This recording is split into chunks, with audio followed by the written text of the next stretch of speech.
Hey, welcome back to Rapid Flow. I just had this inspiration to show you all of my reference tracks. This is educational content, YouTube and labels. I will not monetize this video, but I want to show you all the reference tracks that I use and why I use them in order to be able to help you also build up your reference track pools. If you know your tracks inside out and know how they should sound on headphones, on car systems, on PAs, on studio monitors, it makes your whole life way easier, which is why it's so important to have a referencing playlist and workflow. And the first track we're listening to right now is Blinded by the Lights, the Nero remix. It's the Streets track. Let's have a listen.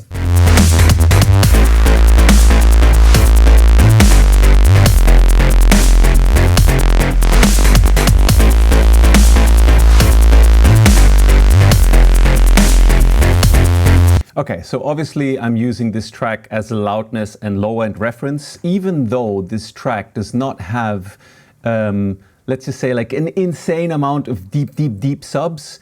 It is, of course, incredibly loud and well produced, like the loofs and the way you saw it just now on the Flux Analyzer also. It's, yeah, like a reference if you want to go ultra loud and still sound really fat. I've heard this track on a lot of sound systems because I used to go to music shops way back in the day and demo PAs to music shop buyers, and this was my secret weapon. I would play this track through a little high-end converter to whatever PA I was demoing and people's jaws would drop. And of course, it also has a lot to do with a great production. So let's have one quick listen again and have a look at the frequency fall off on adapter AB, because it's very telling how well this is mixed in the low end.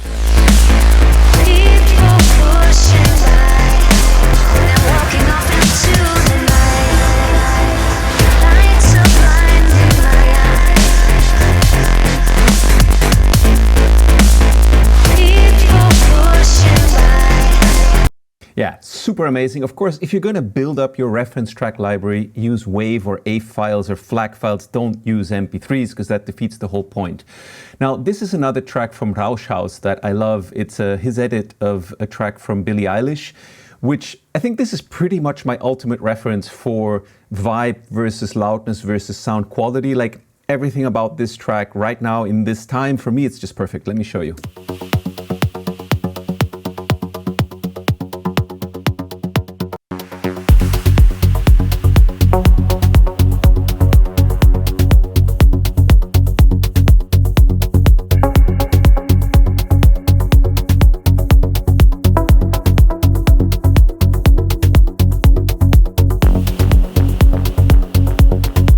As you could see also from the Flux Analyzer, this does not go into the red. Basically, I've tuned these meters so that when I start to hit the red, I know that I'm starting to go into a loudness level where I don't really want to be. It's just before that where I feel stuff is still dynamic while loud enough.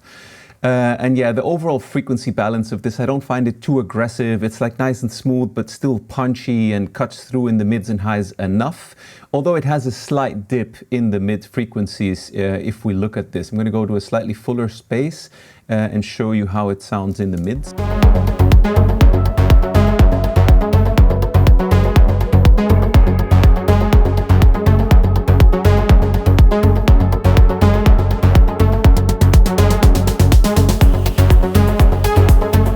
So yeah, it's super subdued in the mids, but I love this because then you can listen to it really loud without it messing with your ears. And this reminds me of a track from Sascha Funke, which is on the Berlin Calling movie, not on the soundtrack, unfortunately, Mango. It's such a beautiful track, and it has a similar vibe in that it's not super aggressive and super loud, but when you blast the dial on your listening system, it's just such a joy to listen to. Let's check this one out.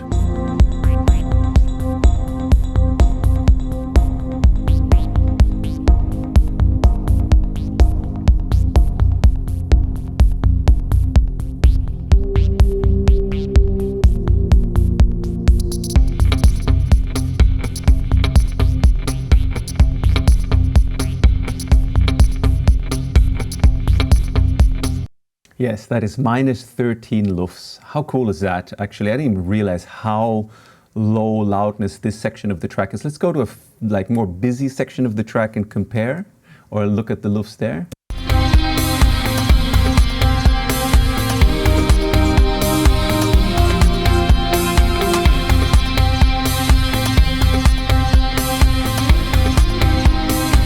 Minus 11 lufs. If you haven't seen the movie Berlin Calling, definitely check it out. It's an amazing movie about the electronic music scene, Paul Kalkbrenner, festivals, insanity, all these things. It's super cool.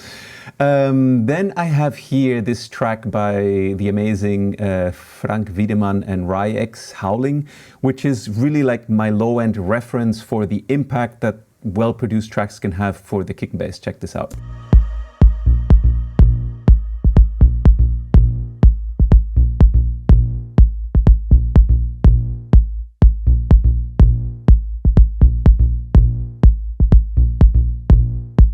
Turn my back and we're out of phase. All illusions are hidden faith. All my I'm going to take you, what vocals from Ryex. I'm going to take you to a fuller part of the track just so we can look at the lufs. But you wanted my love.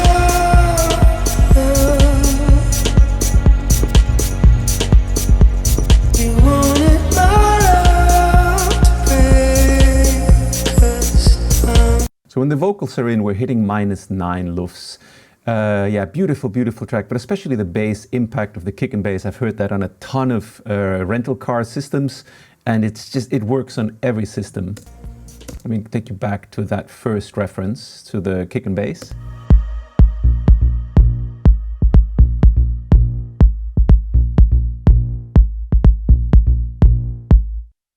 And I think as you're starting to see, there's a pattern here that I use these tracks to better understand what sound system I'm listening to or what parts of my track I may still need to work on. For example, this really amazing track by Tycho is very mids forward. So this to me, it's like, it sounds amazing on many systems, but this I find a little bit too mids forward. So let me show you.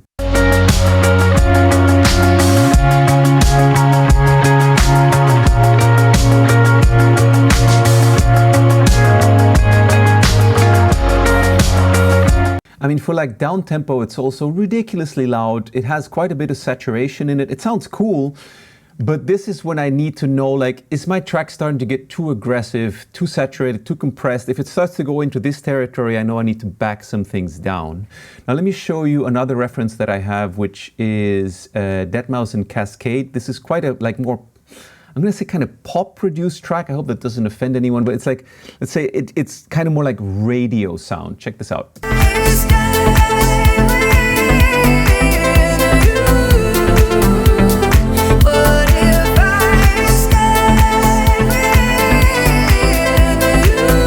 Like the low end is there, but it's very subdued and it's really about the vocals and the mids presence, mastered very loud also. Again, this is a track that I'll reference to know, like, is my mids way too low? Are they too loud? Do I need to boost them up a little bit more?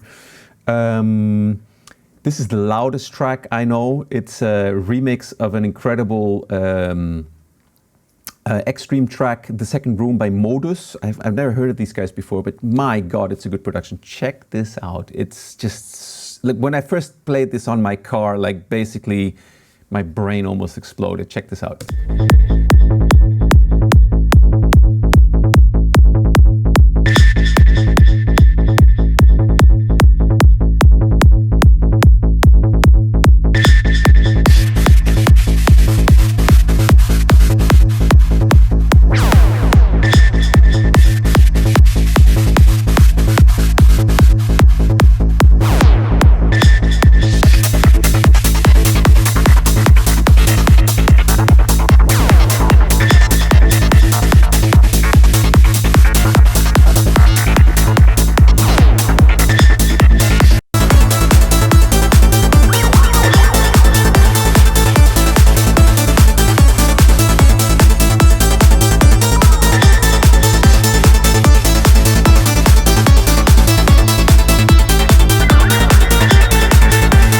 So yeah, -6 lufs, but it still sounds amazing. It's so well produced. The spectrum fall off is also quite interesting. Let's go back to that and check how the spectrum is layered.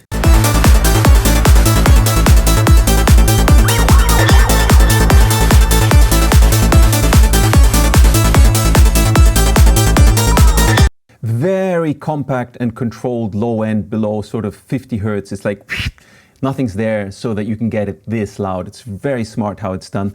This is a weird thing that I picked up from YouTube. It's like Hannes Bieger, sorry, I always say Hannes Bieger did a tutorial on like drum and compression, which was super useful. But the beginning of it is like this very raw, uncompressed low end of a kick running through an API 2500 comp.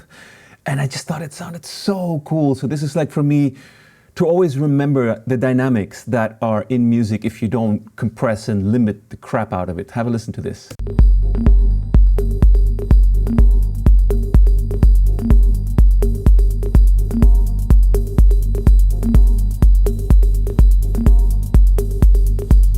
I just thought this is like oozing with vibes, and it's not very loud. It has some MP3 type or AAC type compression because of course this is a rip from YouTube, but I just found it really useful to have something to listen to low end and just be like, okay, cool, interesting. There's like vibe versus loudness. I feel when things are way too loud and compressed really, really intensely, like, and limited, at a certain point they just start to lose the vibe. Like they just get really like kind of just nuked, and it becomes more about the intensity, but not anymore about really listening to the details in the music. So I think there's a very important balance, which is for me sort of -8 after seeing this now, one after the other, -9 lufs, I think is really where the sweet spot is at for my listening preferences and music. I wanted to show you some tracks from the incredible Mr. Botzin because he's one of the artists that manages to do a very extended low end while still sounding good and loud. But his tracks tend to go like almost like half an octave deeper with high energy than most other people's music. Have a listen.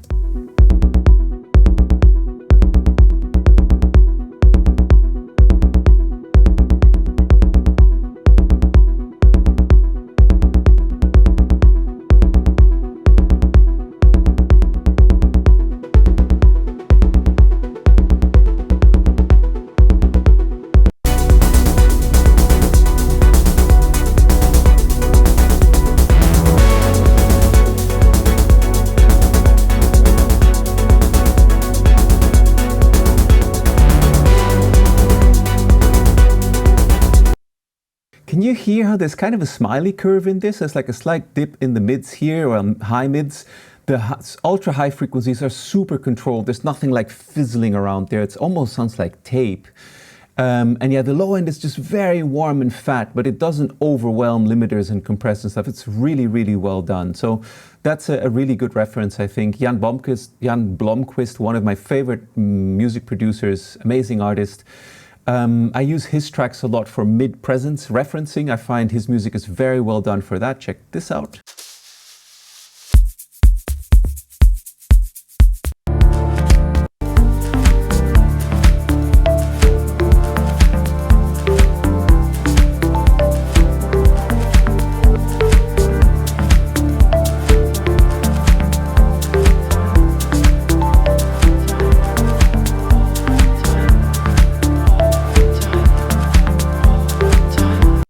Super present, smooth mids, very controlled high frequencies, which I think is super amazing. Actually, my like ultimate reference here, this Billie Eilish remix of Rauschhaus, is very similar that way. It's also super controlled in the ultra high frequencies. Let me show you.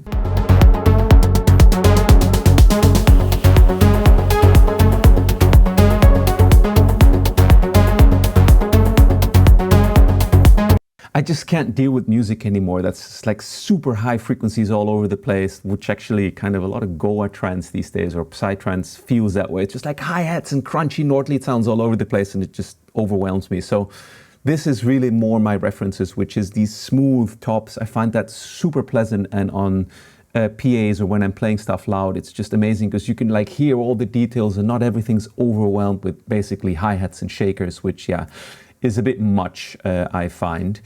Here's one of my tracks where I think the mastering and the production turned out really well. This was mastered by Earthbound Mastering, so I use this a lot on YouTube videos when I'm trying not to get copyright strikes. That would be so hilarious if my distributor is the one that makes trouble for me on this. Okay, check this out.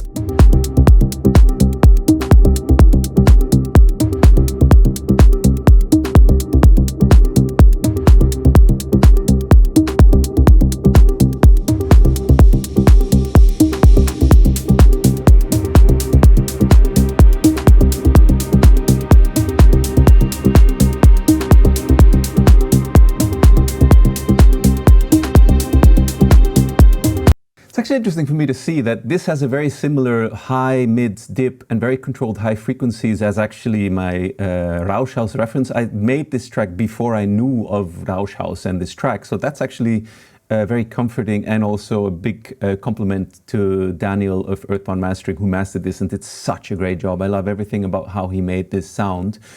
Then I guess the last one I can show you is this Artbat track, which is kind of famous. This used to be my reference for loudness. It clips quite a bit, but yeah, it's well produced. Let's have a listen.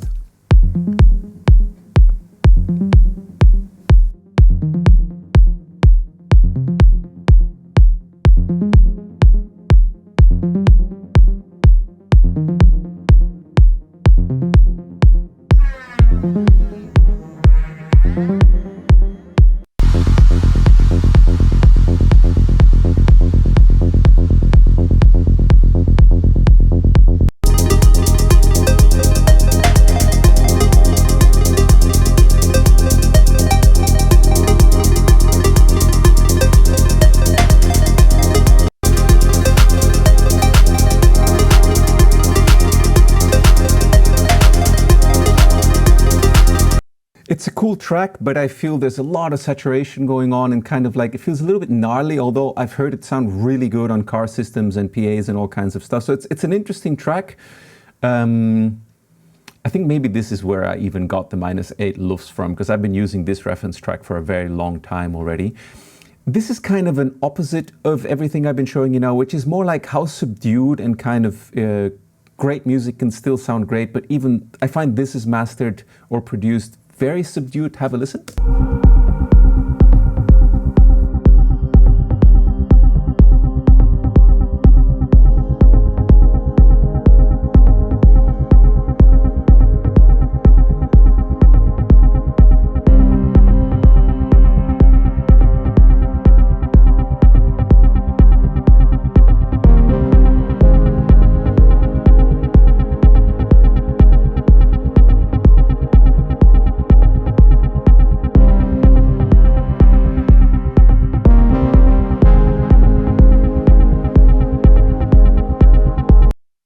What a super vibey track. I love this track, even though I do feel the production is very smiley face mid-dipped, which from my experience on like certain car systems and stuff, it's hard sometimes to hear the details out of it, but I love listening to this track on good headphones or good speakers. So, all right, I hope this gives you a good overview of the importance of having your reference playlist, knowing the tracks inside out, what you're listening for with each track, how easy it makes it for you to be able to adjust to different sound systems or different studios that you may be working in.